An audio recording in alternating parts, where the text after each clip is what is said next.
Welcome to the Qualia Experience podcast. Hello, everyone, and welcome again to the Qualia Experience podcast. On today's episode, we welcome our guest, neuroscientist, Dr. Schweigert Bastos. Born and raised in Brazil, Dr. Bastos moved to the United States in 2015 to further her education, earning a bachelor's in biotechnology from Penn State University before obtaining a master's and PhD in neuroscience at Georgia State University. And as a fellow active alumnus, I would like to say, go Panthers. Dr. Bastos' doctoral work focused on context processing and the visual system. Today, she's a researcher at the University Clinic of Bonn in Germany, where she studies pathophysiology of epilepsy, probing the boundaries of neural circuits and altered states of consciousness. But our curiosity doesn't stop at the lab bench, and to prove this, today we'll be discussing a few of the big questions, a mix between science and philosophy. For example, how psychedelics rewire perception, free will, consciousness, and what is the self. We'll also cover the similarities in altered states of consciousness induced during a spiritual, psychedelic, or psychotic episode, and much more. Dr. Bastos' work sits at the crossroads of rigorous neuroscience research and existential inquiry. Without further ado, I bring you Dr. Bastos. Today we'll be focused on the topic of consciousness and the mind. I thought this would be an interesting conversation to have with you. I've always been fascinated about neuroscience, how the mind works, how the mind is connected to consciousness, how we get our awareness, and what is real and what is elusive. So we'll get right to it. The first question I would want us to tackle would be what is known as the God spot in the brain, neurotheology, and the biology of belief. Studies show that religious experiences like meditation, prayer, or mystical states activate a specific neural network. Does this mean spirituality is purely a product of brain chemistry, or could these be circuits returned to perceive something beyond material reality? Okay, so to start with that, I feel like I want to make a point that is probably going to come up in different other conversations that we have as well, because I have a really big problem with the way that people frame sometimes this question of whether something is real or not if it has a biological sort of fundamental, right? So they say whether God exists or is a creation of your mind. I think this is a very ambiguous way of thinking, right? Like to put it in one place, whether if something is biological, that's not real. And if something is something else, then it's just a product of our minds, right? We are biological beings, and everything that we experience is going to come from biology, right? Yeah. So if you think about the self or religion as something that is not real because it can be explained by biology, I think that that's just like a wrong assumption. And actually, a lot of philosophers get stuck into that sort of fundamental into their questions. And this just pushes away for actually understanding what the brain is and what the mind is. The mind is a product of the brain. That doesn't mean that the mind is not real, right? The brain is not like a third entity that is creating a reality around us. The brain is us, right? I don't have a brain. I am a brain in that sense. But when talking about religion, I believe that religion is not religion, but faith is a very fundamental part of the human experience. Just point blank. I do think it is created by the mind, but doesn't necessarily mean that this is not real, right? Because if you think that everything that we experience goes through our minds, so that doesn't mean that the experience of God is not real. But now if you want to think Real, about, sorry, just to cut you up, real in the sense of physical or real in the sense of the unknown? I think real in the sense of it exists in through the only lens that we can call existence, which is our perception. So I think for the moment that if there's one person that feels one specific thing, I think that is real to that one person. I think reality expands as you can connect your reality that exists inside your mind with the reality of other people. And then you have the sort of like expansion in consciousness. And I think that this is what actually happens through evolution for us to become this advanced human society that exists. But then to your question, Basically, reality is subjective. I think subjective, but I don't like the term illusion because I don't think it's not real. It's subjective. And that's very much real because that's all we got is our subjective experience of the world. But to my opinion, I don't think this sort of spiritual reality exists outside of our minds. But that doesn't mean that this cannot be something that is very real for the individuals that feel it, and that is not something that can change your life or can impact meaningfully your life in very different ways. It's the human experience to have faith and to have the spirituality. So, from what I understand, is basically everything that we experience is from the mind.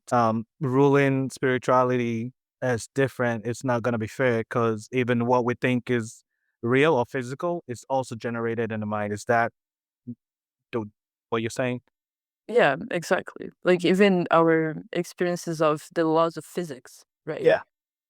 You have, we understand the laws of physics into a very molecular level, very detailed level, but what we experience from it, like something falling on your feet or the way that you see colors and you see everything around you, that's an experience that reflects a physical reality, but the experience of it is very much subjective. So I think it's hard to disentangle those two things, right? But I do think that we as humans have one experience of reality. We have the experience of reality, and also other living animals to some extent. But our mind gives this different quality of life than, the table or the tree itself, because we have more complex inside our minds that we can connect with this outside world and give meaning to it through our consciousness. Okay. Yeah. To go to the next question, I would read this. If we could induce a divine encounter with brain stimulation, like the God helmet experience, which was developed by Stanley Coren and neuroscientist Michael the Singer, if the God helmet experiment was accurate, would that inducement undermine or deepen spiritual belief? What's your take on this? So I want to say that I think we already have something like the God helmet. And I think those are psychedelic drugs. Okay.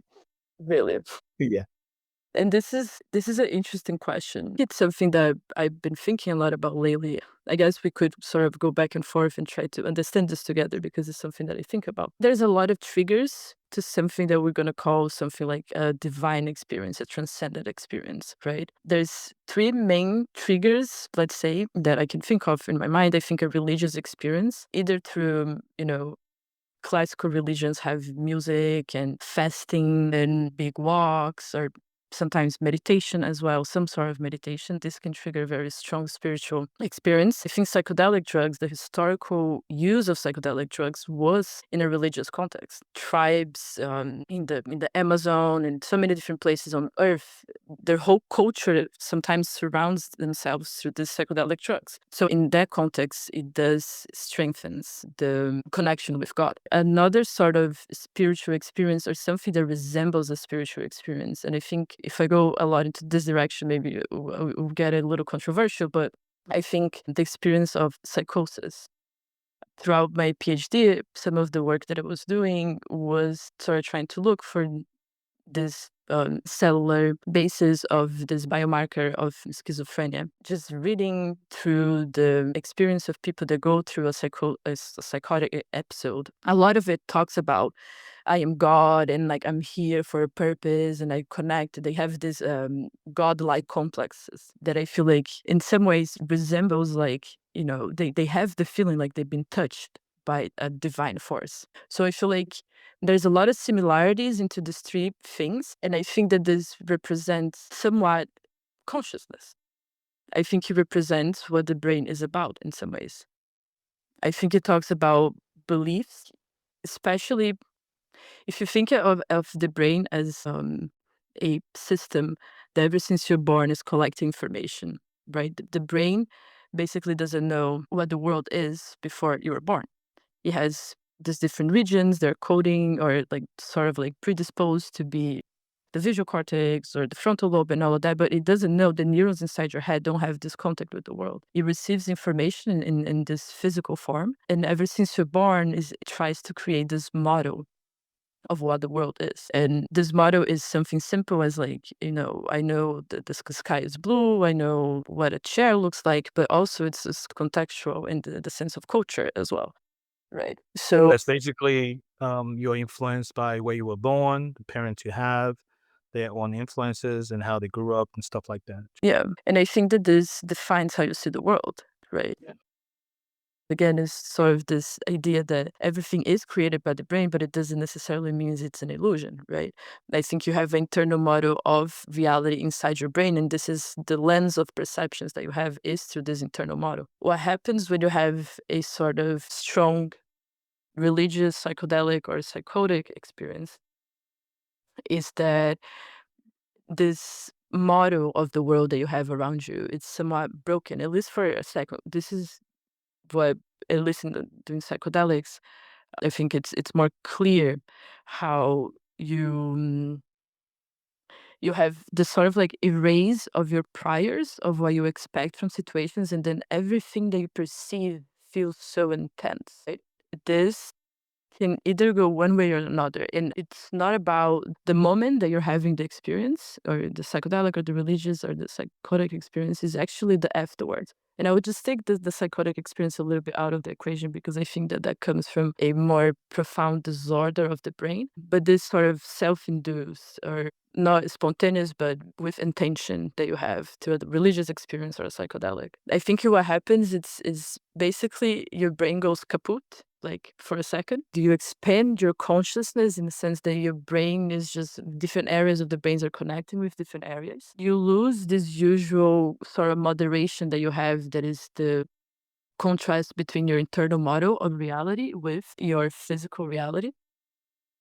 And then you go to this experience, you have this crazy feelings, hallucinations, and all of that, and then you come back from it. And then I think what happens after this psychedelic experience or this religion experience is what matters a lot. I think you have a blank slate somewhat because you just went through a very strong experience, and the context of the life or the content of the things that you experience afterwards kind of fill up this, and then you generate new beliefs. So you had a system of beliefs before, and then this can be used to strengthen that system of belief. So in a context of religion, if you think about where the psychedelics came from, um, they will say these people, these entities that you saw, those are your ancestors. And it would be sort of related to your context, the sort of hallucinations you have, the encounters you have. So this could use to strengthen it. But then on the other hand, because you have this shift so much, or like this eraser of your system of beliefs before, you can also use to change someone's mind in some ways, because it depends on the content that you feed them afterwards. Yeah. And on the context that you are. So do you think this is a positive experience, or you think it's still all on the, like you said, I don't want to use the word illusion, but do you think that it brings about a better result after the experience? Do you think it's good that we all go through some sort of induced experience, maybe psychedelics or maybe through religion, to get a better grasp of our own reality or subjective reality? I think faith is the thing that is important for all human beings. And I don't mean a religion, but a faith. Then I can talk more about this. But I don't think everyone should go through a psychedelic experience, to be quite honest. I think it actually can be very dangerous. And I say this from a perspective, half of my dissertation was on psychedelics. And I've thought about it. I've used psychedelics before, and I'm very much with my eyes on the field. And it can have therapeutical potential, but it also it's not a thing that, you're trying to figure out, like you try to have a different experience and you go and do it. Depends on the psychedelic you take, on the levels and how much, but having this whole hero experience of taking a lot of psychedelics, and I think that's a very heavy experience, and you don't know really what happens after it because you have this sort of shift in beliefs inside of you. And the thing is, like, if the psychedelics, they came from these religious tribes for a reason. They serve a very important purpose in those those situations, that context, because it strengthens the sort of the bond between the people in the tribe. And they have already a book of how for you to interpret that experience that you had. They have everything, within their culture to explain what you just had. But if someone that, we live in a high-tech world with capitalism and so many things happen at once, and if you go so deep inside yourself and these notions of reality and existence, when you go through a psychedelic experience like that, how do you come back to a capitalistic, fast-paced world? And a lot of people don't come back. They don't come back. Yeah. Exactly. And I think that happens a lot. I'm not saying that that's bad. I think that people do what makes sense to them afterwards, but then that people need to take that into account when they're choosing to do this, that you might flip your whole life upside down. And sometimes the whole field of psychedelic, they're a little bit irresponsible when talking about this. Because when I started to doing this, I just thought it was like, this is magic. You take this drug and then everything in your life changes for the better. But I don't think that this is always the case. And you need to be very aware of your intentions into something like that. But for people that have severe depression, for people that have addiction, strong PTSD, I think if if your reality is already bad, Yeah. yes, welcome a change, But I think if you're just doing out of curiosity, it can be very dangerous, and you don't know what's going to happen with the things that you're so used and you're comfortable with now, All right. I'm sure we can have 2 hours discussion on psychedelics. So we'll move on to the next question I have for you. It would be centered around the self. I know you said you don't like using the word illusion, but we can't escape it here. Um, the self as an illusion. Neuroscience suggests that the unified self we experience is a construct of the brain, a narrative woven together by memory, perception, and prediction. That's true. Does free will or personal identity still hold meaning, or we are just observers of a story the brain tells us or tells itself? What's your take on that? See, this is what I don't like, the idea of kind of dismissing something experience because it's a construct of the brain. I think for me, at least, it's obvious it's a construct of the brain. Yes, because we are a brain. Yeah. The ability that I have to speak, to think, our thoughts, all these concepts of the self, of free will, they are in the brain. Yes, it'd be like if we change our view into the topics of free will and the self, this is not even a question whether it's an illusion. I think actually the question should be different, is for us to try to understand the principles of the brain that allows us to have a self, to have free will. Because maybe I come from like a more human-centric experience. I tend to see things more from a general feeling and try to nail it down rather than try to connect little things. The question, it's basically most times infused with philosophy. I think that's where the problem comes in. But yeah, go ahead. Yeah, we can think of the brain, and this would be like a start for us to try to understand this concept. Sort of all this like mystery around what's the mind or what consciousness is, and all sort of these more mental states that we have. They're very tangible to us as humans because we experience reality through our consciousness. We experience our brain through consciousness. We should start from sort of guiding principles rather than trying to dissect, where in the brain is free will, where in the brain is self. And I think in some ways the sort of like division between the mind and the brain, this is like so less century in a way, because I think but we inherit these notions because I guess like neuroscience wasn't even a field 50, 60 years ago. It was all psychology and philosophy. So I think we inherit some problems, let's say, maybe philosophy, from this disconnection of philosophy and psychology. Yeah. Because you're always trying to see there is your body that does something, and then there is your mind that does something else. I think we need to connect these two together, and we have to understand the principles that guide our bodies, even, not just our brains, but the whole body, because it's a superorganism that has some laws of causality, causal relationships. Our whole body has one, and then it connects with the brain that has another set of causal relationships. And I think that maybe people don't like this, but I do think that consciousness is like an emergent thing that occurs. I do think it's emergent. but not in this sort of like magical sense of that, you have like a like some fairies or some glitter coming out of matter. Like that's not what I meant, but just in a sense that, you have two cells working together, or you have one cell that does one thing. In isolation, a cell does one thing. If you connect with other cells, it can become an organ, and then this organ becomes a body that then becomes, and then our minds, it kind of works on this. It's like an emergent property because the sum cannot be reduced to its parts, but the parts are part of the whole. So I think we need to change a little bit the way we try that we even ask these questions to actually come to the point that we understand our brains and our mind as some sort of set of fundamental principles that of how it works, rather than trying to dissect and try to find inside the brain, because the brain is not one part or another. It's always on, it's always interacting with outside of world, interacting with itself.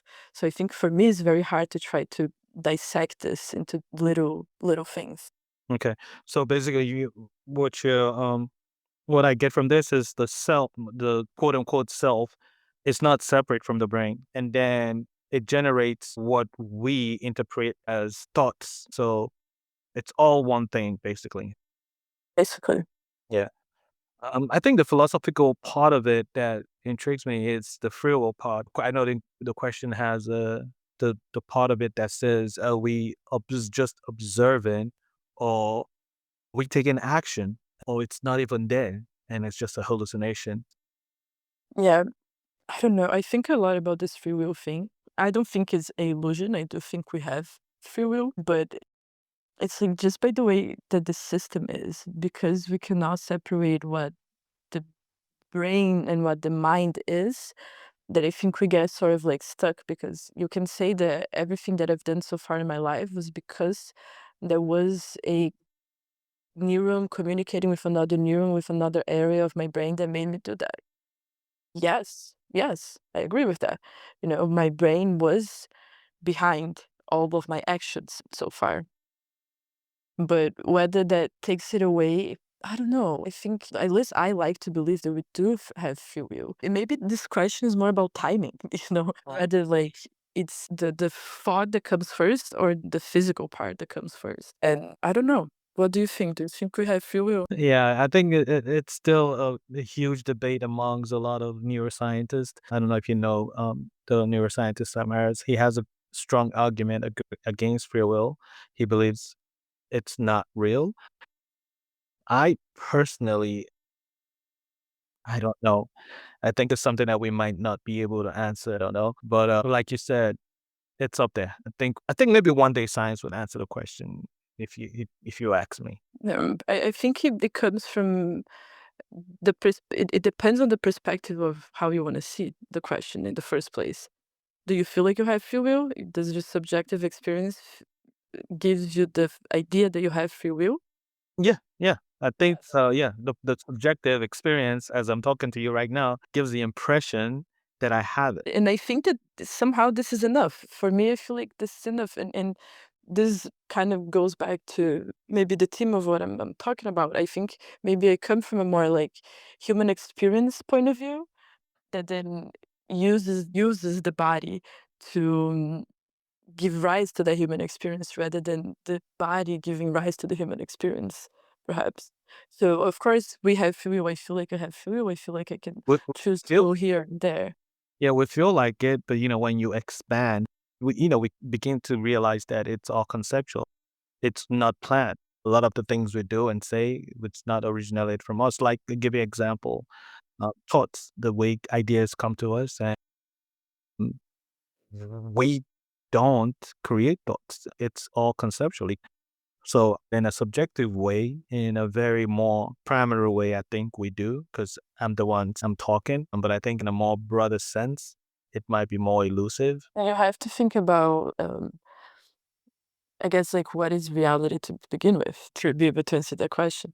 Because yes, I think everything that we do is based on things that we've done before. The same way that I was saying that our experience of reality is through our internal model of the world, that it starts begins being created when we're born, basically. So yes, I think that every decision that we make comes from this sort of like set of priors they already have. But I think my problem it's that I don't know how to run away from it. These questions, what would actually prove? Like, what would be the thing that we can prove? No, free will exists or doesn't exist. What it would be like a true free choice? Because we cannot. It's like you cannot explain away the rules of physics because you cannot be in a different universe that these rules don't exist.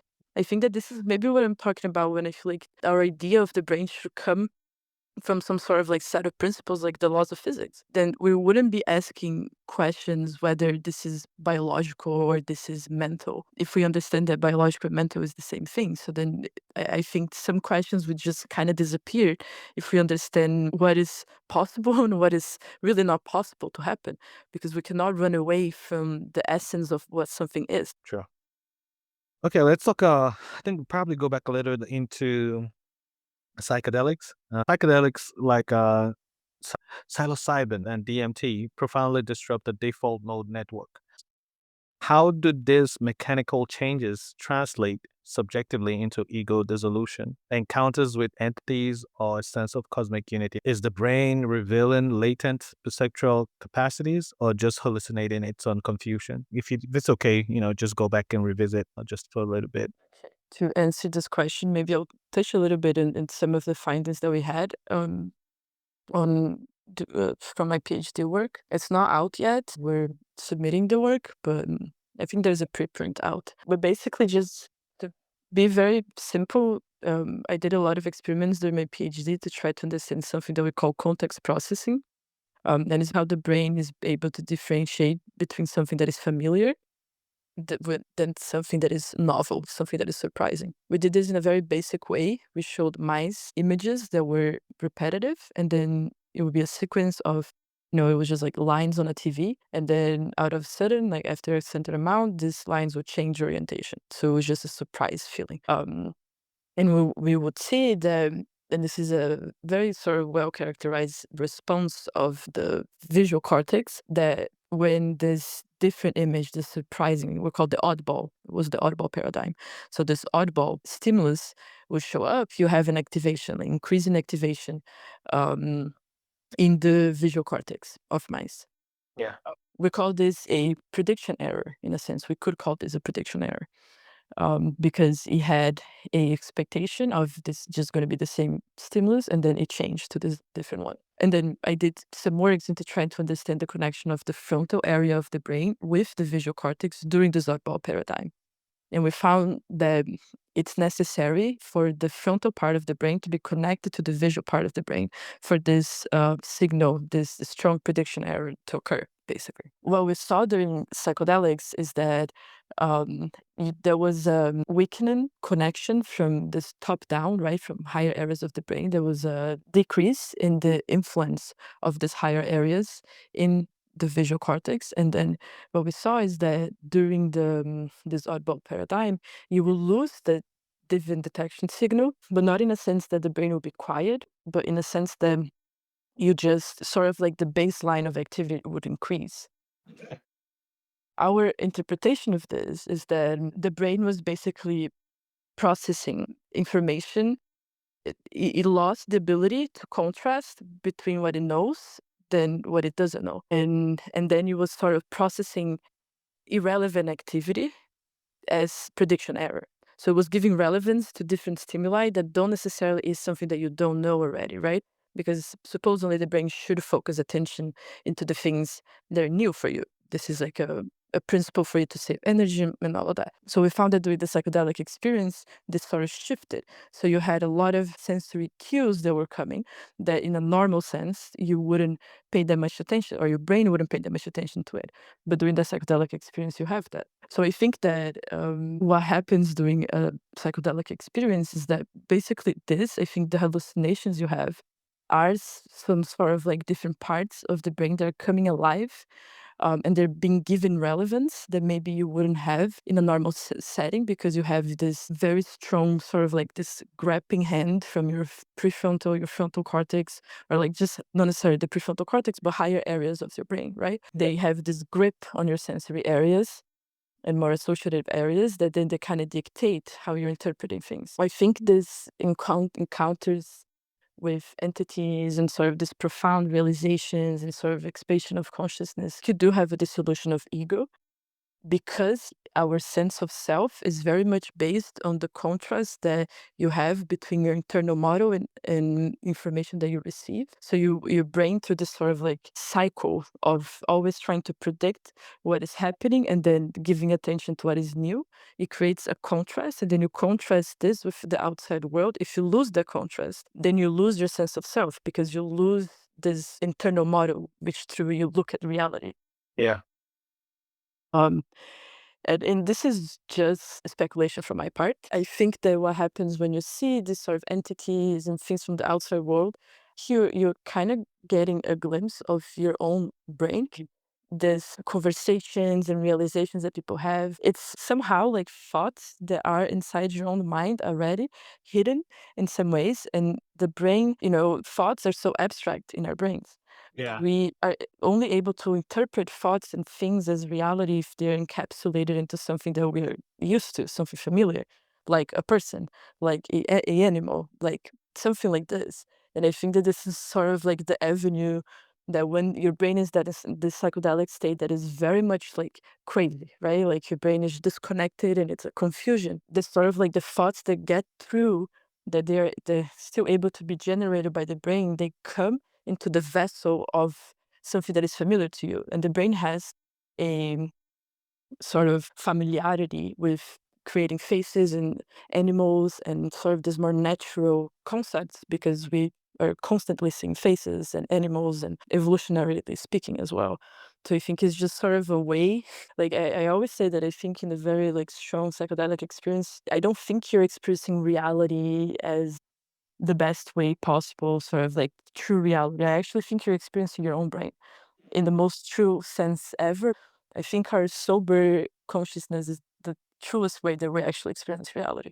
Do you think by any chance the memory plays a part? Like those entities and things that we imagine while we're under this the psychedelic effects, like incorporate things like maybe horror movies we've seen in the past, things that we've imagined, and it's pulling it out of our memories. Yes. Yeah, it's like the brain library, you know. Yeah. And then it kind of pulls from that. And that's why I think that there's a general theme on these entities and how they look like. Some of them, they're like human-like, but a lot of them, they drag from animals and all sorts of different things. And then I think it's very culturally based, and also into the things that for your brain in the state that it is better able to construct a little bit of like a coherent concept inside your mind. What are when those hallucinations begin to cross the line and start to seem real? Like some people start to. I know you said you had experiments on people going through some psychosis, extreme psychosis, where people maybe start seeing things that are not there, or maybe start having a sense of touch from these entities. How do you explain those experiences when they begin to seem real and begin to seem that like they are here in the natural world? Yeah, I think that's hard, but in a sense, then this invades your more this parts of the brain that are more directly in touch with the outside world, like your primary sensory areas, or this area of the brain that you feel your proprioception, which is like um the feeling of yourself, basically, in your boundaries and all of that. I still have. An example of that would be schizophrenia. Yeah, people that like hear voices and they do see hallucinations. That it's is a misinterpretation of your brain of what your thoughts are. And again, I think you have a thought, and in some ways you don't interpret this as your own thought, and then the brain creates this sort of narrative of what that thought would be if it was, since it's not mine. Maybe there is this thing that like every time you make a movement there is like a corollary discharge, that like if I'm gonna touch my forearm, the movement that is gonna make me touch is also sending a signal to my sensory cortex in a way to kind of like let me know that I'm going to touch my forehead. Mm. So I have like every movement comes with like a feedback of what that movement is going to affect my own body. If you think about this in some sort of like thought dimension, I think that this could be with this hearing voices. But I don't discard spiritual encounters and all of that. Like, I don't mean to say all of this. Again, and I go back to, I don't think because it's a product of the brain, it doesn't mean it's not real. I just think that we have to expand our idea of what can be real and what cannot be real. It doesn't So at need this to, yeah. so at this point, don't you think it's important that we kind of define what real is? Because if we include quote unquote hallucinations and imaginations as real, where do we draw the line to what real is? What is real then? I think real is something that you can be shared with more people. And this is a big point. And it goes back to the sort of connection between like people having a psychotic episode with people that had a very strong religious episode. Sometimes they're going to sound the same, but it depends on how many people believe them, It becomes real, right? Exactly. And you have no idea. I think so much about this, about what is the definition of sane and insanity. And I think like what my conclusion so far is it depends on the people that you surround yourself with and how much what is real for you can be shared with others, you know. Okay. So So basically, it's how much your craziness is shared amongst your friends makes it real. yeah, exactly. But so true. So you just have to surround yourself with the right people, then you're never gonna be insane. That's my take. Okay, from an evolutionary perspective, why did traits favoring religious beliefs persist? How do we keep evolving with it still in our social evolution? Our faith is one of the most strong magnets of culture. It's binds people together. If you go to the museums anywhere in the world, if you go to all these historical sites of things that endure years and years and years, they always have some sort of religious connotation to it. The temples and the churches and all of that. This is what stays because faith is something that brings people together. And I think that this is what honestly created society. And this goes wild, but I think that we started from sort of like animals, like human animal sort of instincts. We developed language, we developed culture. I think the moment that we realize that we die, I think this is a big mark as well. Sort of like the connotation of death that was so hard for the human mind to make sense of, that then we create a religion. And I think that the fear of death is something that people carry for centuries and centuries and centuries. And what kind of gives you a relief from this fear of death is religion in some sense. I mean, the pyramids in Egypt, like all the things that they did just because they had this belief that after death is actually when you live. This brings people together beyond any sort of biological reasoning for this. There is a very big societal impulse why religion is so widespread, and to this day it is, and it will keep existing. I think as long as humans are born and die, we're gonna have faith, and then we're gonna have religion, and then we're gonna have society. I think that kind of the way it goes. So basically, fear of death is why we have religion. A little bit. Okay, so let's go forward and talk about doubt versus dogma. If morality is processed differently in atheist versus the believer's brain, what does it say about dogma and doubt? The idea of dogma and doubt, being that dogma is more religious and then doubt is more atheistic. What do you think about those two stands, and how does the brain process these two things? I guess like what comes to mind for me is that I feel like atheists, they would be, and I'm not giving any connotation to this word, more rational when it comes to explaining away things in life, I guess. And the more religious people, they would sort of, in some senses, um, the idea of the mystery of some of the things that happen as well. My thing though is I think both of those are a system of beliefs, right? I don't think humans can exist without a system of beliefs, whether those are religious or those are scientific, those are rational or those are spiritual. I think they're all sort of the same thing. They're sort of they have some rules that you follow and then that you believe. And I mean, I consider myself a person of science, Okay. sort of ground everything that I experience into science. But I am a spiritual person in the ways that I interpret the things that I cannot explain in life, in the way that I pray for things that feels like a miracle. So I don't know. Do you think those two things are compatible? Do you think spirituality and science are compatible? I do think they are, and I want to believe that they are, and I want more people to think in this way. I think that we should be critical and think critically about everything that happens in our life. We should reflect about our behavior and about physical laws and try to understand reality to the most core of it. But I do think faith is a core of human existence. I think because we are a system of beliefs and because there is we are alive for a period of time, we don't know what happens afterwards. I think that it's in our soul to have a belief of something else because we actually and like it doesn't need to be this faith on like a white man on the sky. Some religions put it out as God. It can be just like a belief into the unknown. I don't know what is going to happen tomorrow because there is 7 billion more even billion people in the world, and every action from all these people impact one another because we are in the same universe.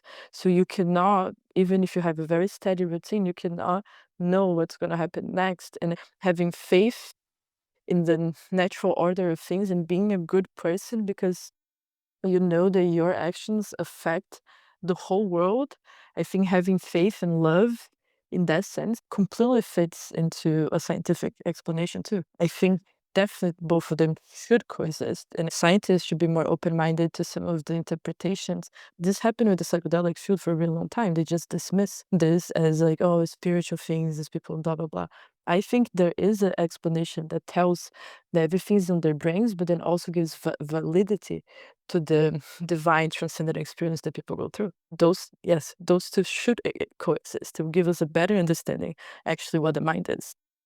Okay, yeah. Just to clarify from you, when you say faith, you're not aligning that with dogmatism, right? No, Okay, it's just the feeling of wanting or hoping for something that you cannot directly um, touch, I guess. okay, yeah. Me too. I do tend to lean towards that. I do believe that there's something greater, but where I separate myself would be when it comes to the dogmatic nature of religion. I do not align myself with that. I think that's not scientific at all. So that's why I was asking, because the doubt is good, but at some point there has to be an understanding. And then at the same time, having dogma and ritualism is very threatening to expanding knowledge. Yeah, but in a sense, this dogmas, it's what sort of keeps, and I'm not agreeing with it. It's just like it's a tool for sort of manipulating people, manipulating the masses in some ways. Yeah, And that's the and dangers to of be it. honest, yeah, throughout history, this is what survives. It's a very sort of obedient society that follows specific rules. This kind of like stays strong, and this is sort of yeah, the things that survive most history are these very strong religious dogmatic things. Okay, let's move into what we both love, consciousness, which is the hard problem. In your own word, what is consciousness to you? How do you define it? Like my personal feeling of what consciousness is, and that's very simple, is subjective experience. And then maybe there is the whole more scientific and philosophical idea of what I think it actually is. But consciousness for me is the ability of interacting with the world and having sort of like a universe within yourself that interacts with the universe outside of the world. I think this is what consciousness is. Okay, that's beautifully put. I know you probably know about the heart problem by David Chalmers. Do you think this is from a neuroscientific perspective? Do you think we're any close to fully understanding it, or is consciousness fundamentally beyond the reach of reductionist science? I think it's It's hard to understand consciousness because we are conscious, and our consciousness is limited to a certain degree into how much we can understand itself. I think this also could be a protective mechanisms of your own mind, because if you really understood what consciousness is, maybe they will break us. I don't know. But maybe not. I do want to understand that. But I don't think that we're going to find like a region of the brain and say this is consciousness. I think in any way that we understand consciousness is going to be from like a set of fundamental principles, that it's going to be sort of like a summation of different factors within the brain. I think our whole brain is consciousness. I guess you can take some parts of it and you're still conscious, yes. But I think that it cannot be reduced so much because it's for me, an emergent property of matter. If we built AI that perfectly mimicked the human brain activity, would it be conscious, you think? No, Okay. I'll give you my argument to this. Okay. And it goes back that we cannot run away from our biology.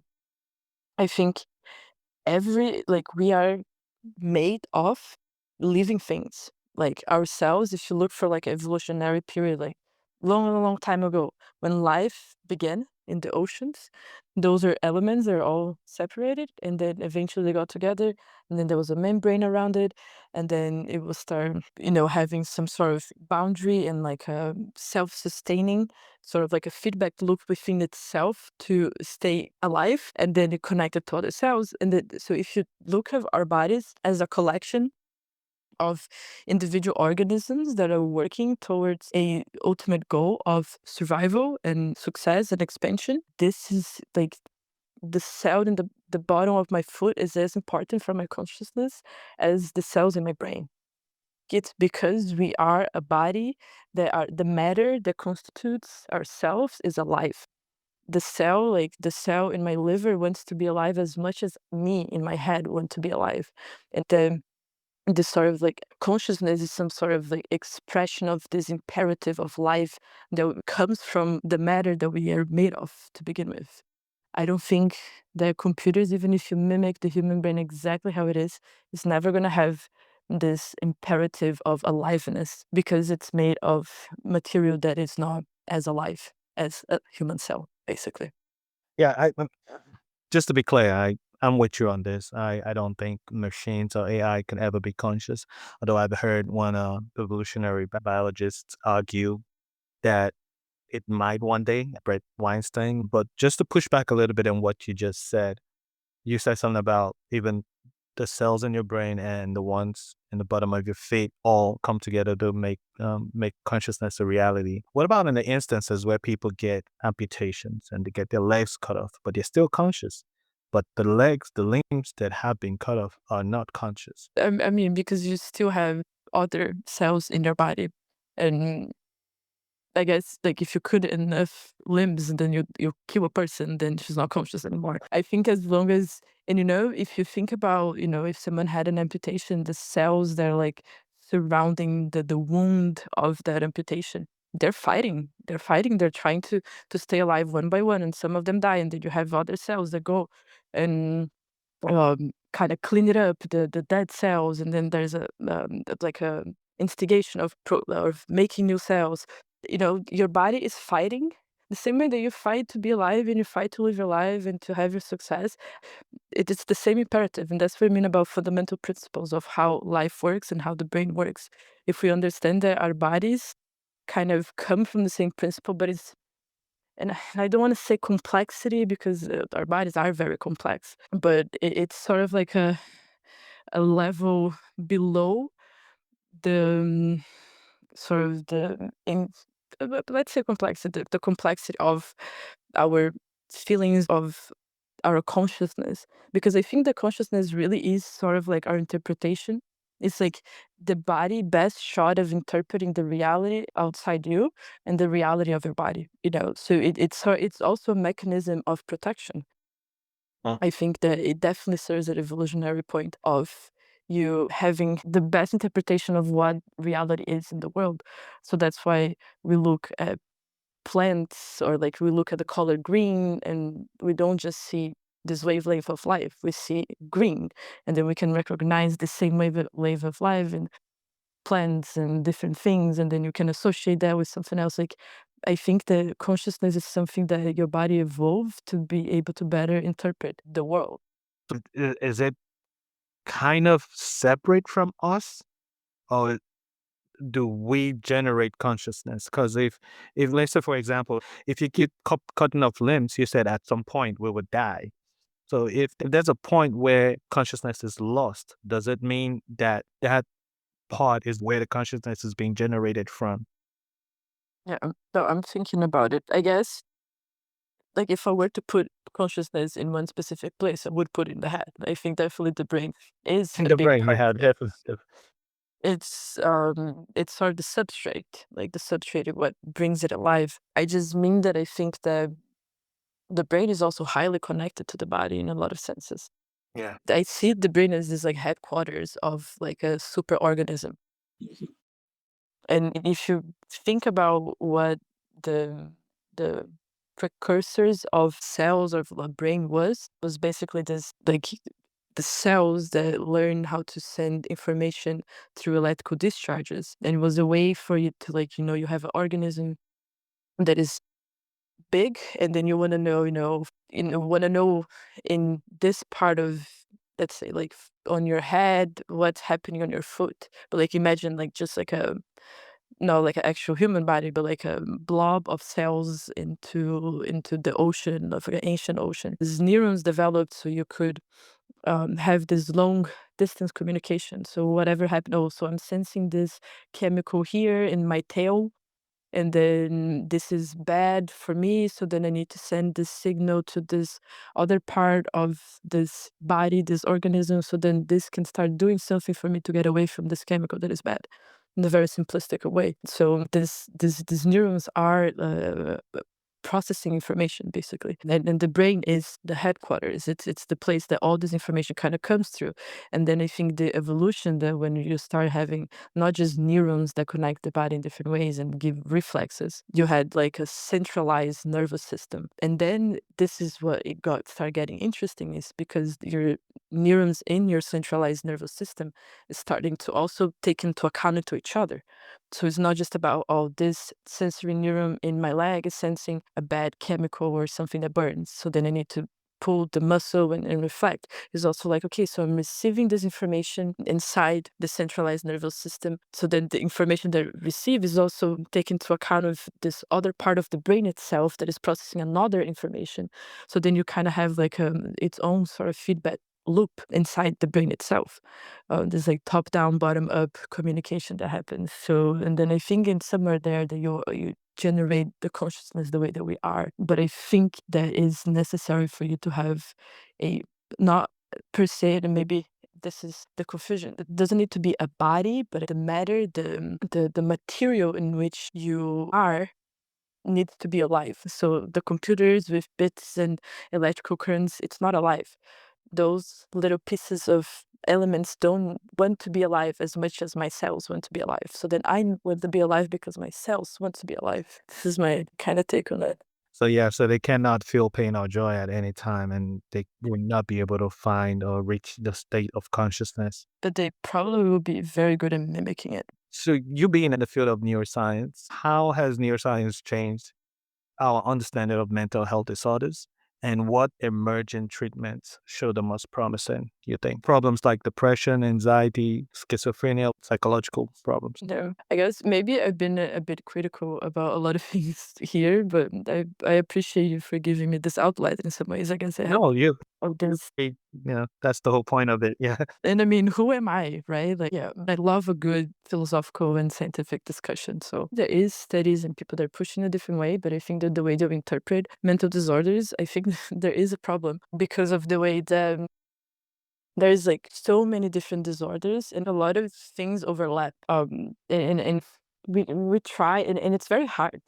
Like mental disorders are a very hard thing to treat because I think people are fundamentally very different. So, the set of treatments that we have for schizophrenia, terrible, terrible. The best that we have so far is dopamine blockers. and this has different effects on people. And usually people with schizophrenia don't want to take their medication because it blunts a part of themselves as well. And also there's some symptoms and side effects into motor movement and all of that. Antidepressants are something that help, but also is a hit or miss. Sometimes you need to kind of go through a lot of trials and errors for you to get it right. So the place where neuroscience is, I think it's good. I think in the places that we develop new technologies recently to look at the brain and manipulate the brain and learn new things. The field is growing very rapidly and very nicely. But I think in the way that this translates to changing human lives, I think it's a little bit slow at the moment. And I know science is slow and all of that. But again, I think it boils down for into the fact that we need to sort of understand the human brain a little better and having some sort of like fundamental theory of the human experience. And then from that, we can maybe have a better sense of how to treat these disorders, because a lot of people that have depression, they also have anxiety. And then there's people that have psychotic episodes, and then they are bipolar, and then they also have depressive phases. And everything kind of comes from like an imbalance that is happening in the brain. It's beyond imbalance of chemicals, lack of serotonin or too much dopamine. That plays a role. I think, though, that the actual functional effect is a level higher. It's more in how different areas of the brain communicate with each other. And maybe I'm biased because of my PhD work, because it was on the effects of top-down and bottom-up connections. But we do need a better understanding of this mental disorders in general.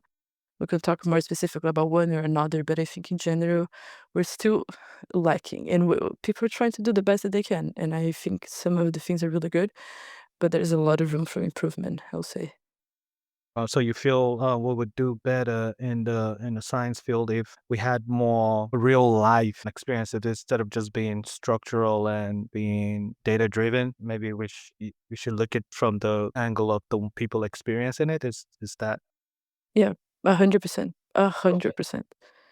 Because I feel that the research that we can do into humans and then animals, a lot of the research we do is in animal models and understanding of what is depression for a mouse. We have some paradigms, like you put a mouse on the water and you see if it would swim to rescue itself. If not, it's depressed. Like something like that. There could be some good markers for the beginning, but I think that it's so far away from the actual human experience of what it means to be depressed, what it means to be anxious. We define anxiety in mice work, rather a mouse, you put in an open field, whether a mouse wants to be close to the wall or he's comfortable being in the open field.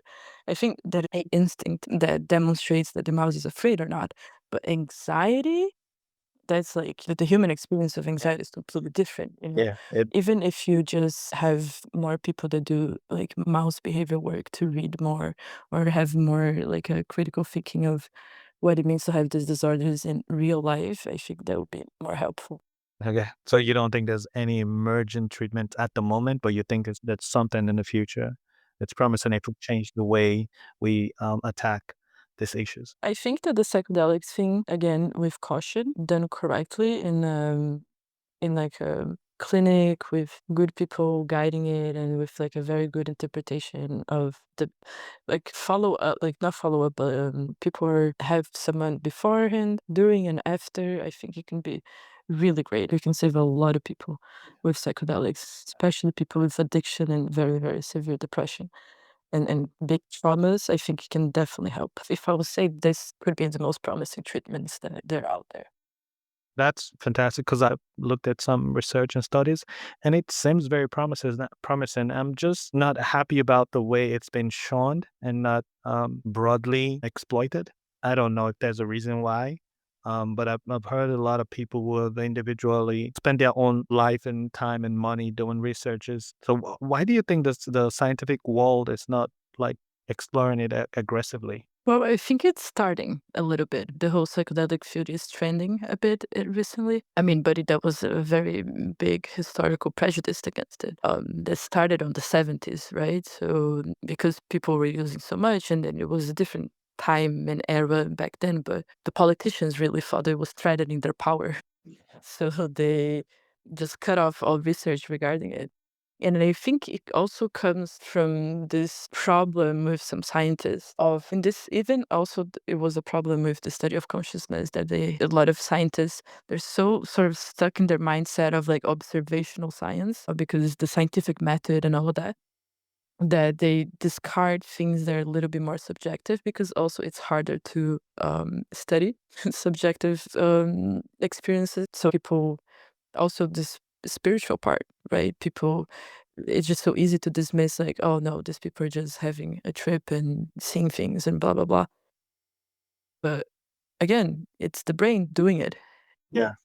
It's a biological thing. We should understand the brain is capable of that. And I think in those experiences, it shows even more how the brain is capable of this religious transcendent experience. This means something. And it can be very helpful for people that feel stuck in their own lives without this sort of connection. So I think we're walking in the right path when it comes to this. I do think sometimes people should be a little cautious about the way they advertise this. It should be, and that's why you should have serious people researching it, and then you should allow specific clinical trials to go through. So then you can have treatments based on science. Because nowadays you don't have that. And then it's like if you don't put some restriction of on how things are done, then anyone can do it, basically. And then it can get messy. People that are not very prepared. Yeah, that is true, and a lot can go messy when it comes to human. And we have like just three more questions to go, so we'll just run through that real quick. If our brains operate on biological and environmental algorithms with every thought, emotion, and decision traceable to neural processes, does accepting this determinism actually foster greater empathy when we recognize that bad behavior stems from maybe misfiring circuits and maladaptive wiring? Does it become harder to blame others and easier to help them? Or does this view risk reducing human agency to mere machinery, like stripping away the meaning of accountability? What do you think? Is it going to be a dangerous thing to do? No, I mean, I liked that idea, but I think you can at the same time understand that people are the way that they are because of the context that they are in, and also give them agency, you know? Yeah. Give them some level of agency. I think definitely free will exists. There's different degrees of free will. I think someone that is addicted to drugs has a smaller free will because you give your body this sort of like stimulant so much that then the body craves, and then sort of like this, let's say if you just have a balance between what your mind wants and what your body wants, and it's an interplay between both. When you have an addiction, this sort of like body necessities go so high that it influences your mind so much. So you have a shorter, like a smaller degree of free will in that sense. Okay, but in the sense of that and the drug addiction, that is like a self caused problem. What if we go to the extreme and say we use an example of somebody with quote unquote schizophrenia and they commit a murder and we arrest them and then we find out that it was a mental disorder. How do we go about that in the future? I think that that's a very hard question.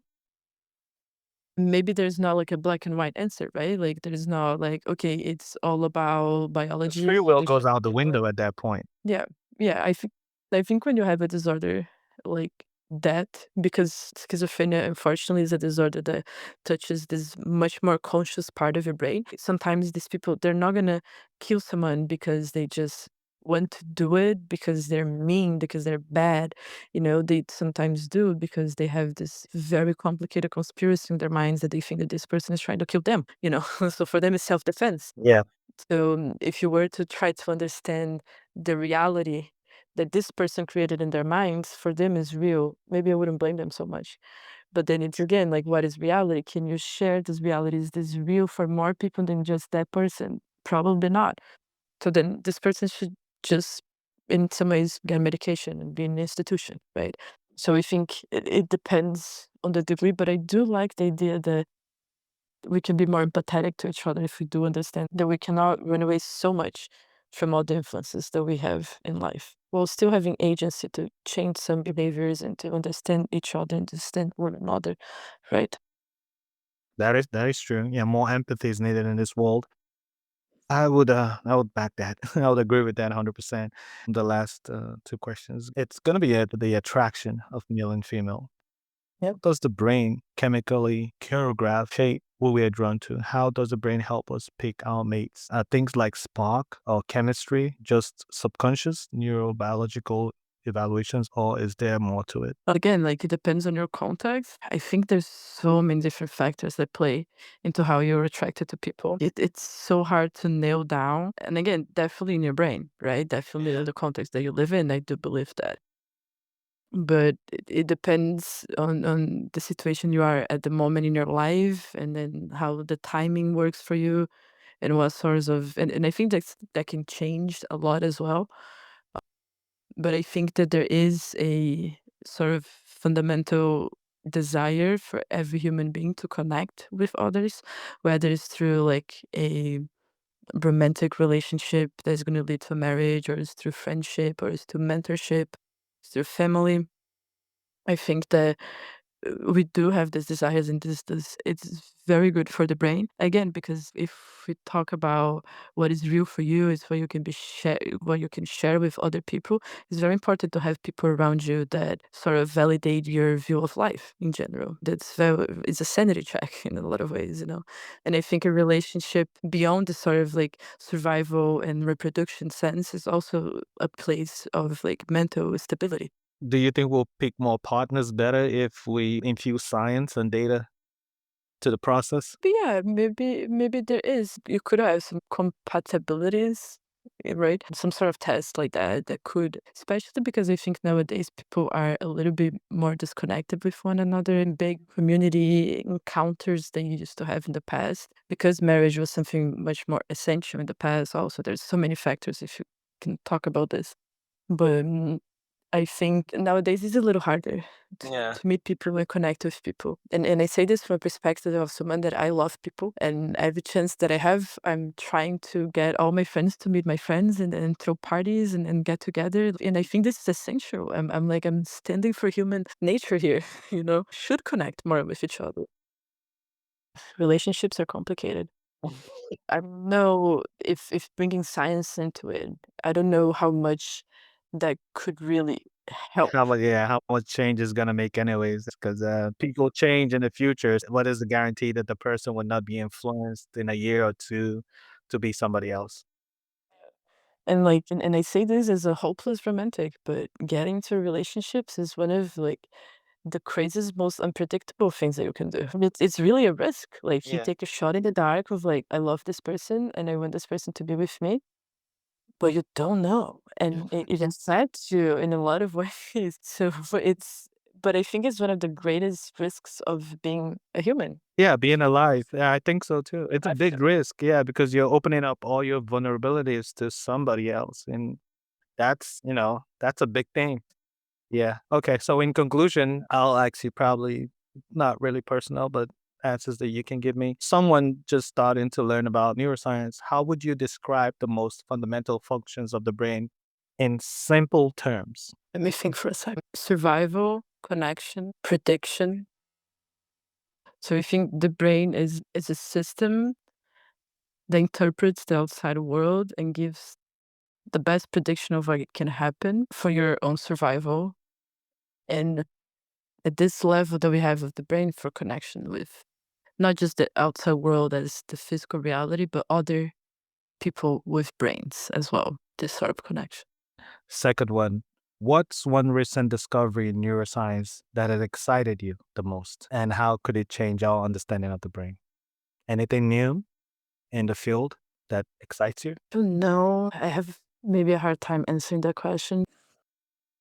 I'm studying right now in my work epilepsy. Okay. So I did sort of diverge a little bit from all these more philosophical questions. Maybe I would say, and this is not so recent, but all the advancements that has been happening lately with this predictive coding. Have you heard about predictive coding? It's one interpretation, sort of like a framework to understand how the brain works. And this idea that the brain is sort of constantly predicting sensory information. And it's sort of like what I was talking about with the oddball paradigm that I was saying with the prediction error that occurs when something novel comes. I think that all recent discoveries or interpretations of predictive coding, it's not that new, to be honest, probably 20 years, but it's like a little bit what I'm talking about talking about fundamental principles of how the brain works. I think predictive coding is one of those. It might not be perfect, but I think it's a very good start to trying to understand how the brain works. And they have this sort of on top of predictive coding, there's this Rebels model that is an interpretation of the psychedelic effect based on predictive coding. And if you haven't heard of it, I can send you the name of it and read. I think you'll feel that as well. Oh, that would be great. I would love to. I'd love to read about it. Okay. So So this is sort of the direction that I would take into neuroscience. awesome. Awesome. Okay. So finally, the big question. If you solve one big mystery about the brain in your lifetime, what would it be and why? I think we should lay down the fundamental principles of the human existence. This is maybe my goal in life in some ways, in my own sort of little world, in my own mind at least. And this gets to the question of consciousness, free will, and all of these sort of artifacts, of not artifacts, but phenomenon that we experience as conscious being with a mind. But I think that we should solve and have like a unifying framework of what are the principles of brain functioning the same way that we have the laws of physics. I think we should have the laws of human existence.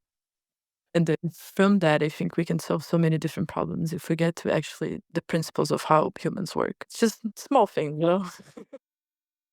That's very interesting. Thank you so much. It was awesome having you. Hopefully, we can get you on sometime soon in the future, and maybe after you publishing, that would be awesome. So we could talk about it. Thanks for your swift response and coming on. It was really interesting and learned a lot. Thank you. Well, no, I appreciate it. And thanks so much, really, for giving me this opportunity. The questions that you asked has been things that I've been thinking about for the past like year or so. Just this was the reason why I wanted to do neuroscience in the first place. Wow, I really appreciate the opportunity to talk about these things. It's really good for me. it was great. I like your inputs, the opinions, and the ideas. Loved it. Thank you for tuning in to this episode of the Qualia Experience Podcast, Distorted Reality, the Neuroscience of Consciousness. We hope you enjoyed listening to it as much as we enjoyed making it. Your support means the world to us, and we truly appreciate you taking the time to listen. Be sure to follow, like, and subscribe to stay connected so you don't miss our upcoming releases. Until next time, stay safe, and thank you for being a part of our podcast journey.